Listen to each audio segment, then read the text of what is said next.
Good morning everyone. Just two fun phones, I suppose you could call them, to show you now. I'm going to make this video fairly short. The one on the right by Gold Star, which doesn't work. The keypad sends out buzzing instead of a tone, and the bell was damaged inside on its journey to England from America. That was a few years ago now, so it's just kept in the collection as an example. I did try to repair the bell. It was a bit of a job, but then the keypad decided to go wrong. Not what I would say a very well made job. The standard type of handset. Looking around, see some of the innards. The network as such doesn't seem to exist. It seems to have all been wired onto the back of the keypad. I won't take the cover off. No need to. It's got transparent. There's the other side of the pad. And I can say it did get a bit of damage on its journey over here.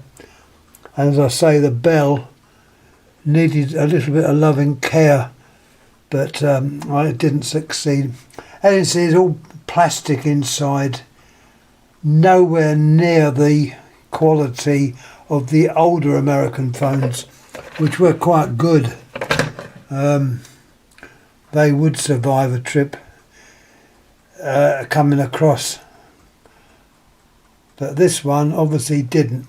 The box has been dropped or whatever, so it's just used as a demonstration.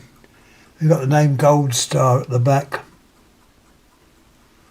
This is a Korean firm, Gold Star, which was quite a well-known name. Now it's called LG, Laughing Gold Star, I believe it means. Let's have a look at the back.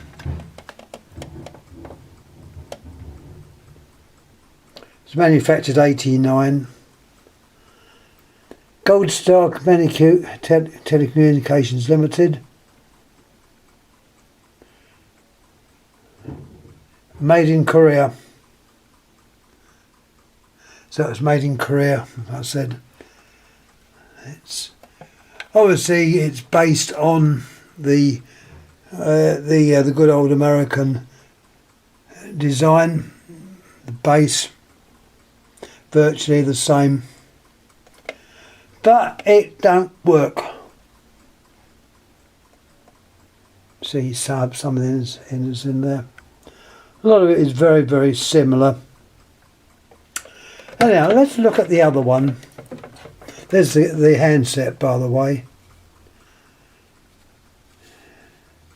It's completely clear. You can see what's going on inside.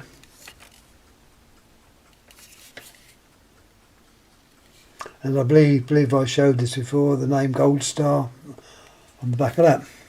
Anyway, let's leave that one. We'll now look at the American version. This was made by, I think, a company called Touchtone. Let's turn him over.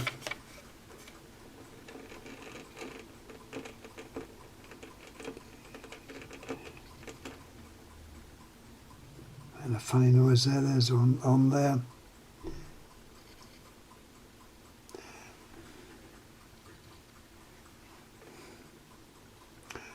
Made in Corinth, Mississippi, with pride. So this looks like a genuine American made.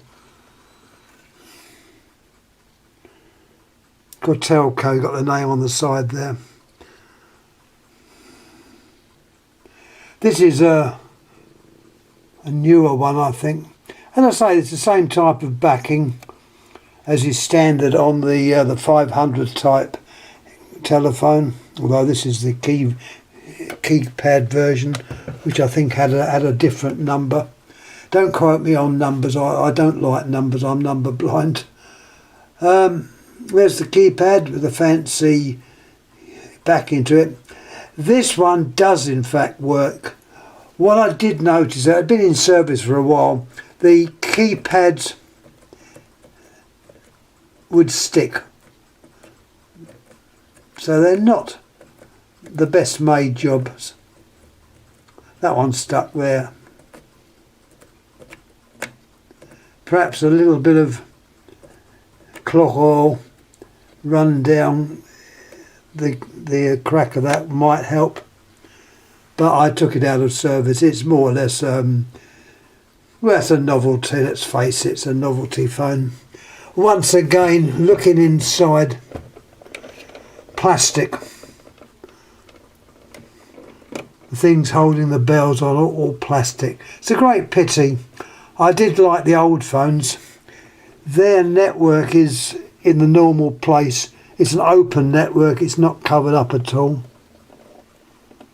Got all your terminations there. You can see the back of the keypad. As I said, this one does in fact work. There's the ringer or the bell.